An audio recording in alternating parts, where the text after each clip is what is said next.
কুণাল ঘোষ। কুণাল ঘোষকে দেখুন, দুটো পোস্ট উনি হোল্ড করতেন টিএমসিতে। একটা পোস্ট থেকে ওনাকে অ্যাকসেপ্ট করা হয়েছে কি উনি যেতে পারেন, ওই পোস্ট থেকে বিদায় নিতে পারেন। আরেকটা পোস্ট কিন্তু ওনাকে এখনও কিছু বলা হয়নি।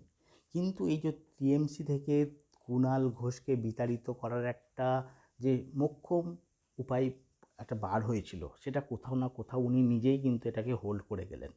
কেননা ওনাকে যখন শোকেসের নোটিশ একটা ধরানো হয়েছিল কুণাল ঘোষকে, তখন উনি কিন্তু এটাকে খুব ট্যাকটিক্যালি এড়িয়ে গেছেন। সেই দিকে উনি সুদীপ গঙ্গোপাধ্যায়ের বাড়িতে গেছেন, সুদীপ ব্যানার্জি বাড়িতে গিয়ে উনি কিন্তু আলোচনা করেছেন, মিষ্টি খেয়েছেন, জল ভরা সন্দেশ খেয়েছেন, নারকেল নাড়ু খেয়েছেন নয়না বন্দ্যোপাধ্যায়ের হাতে।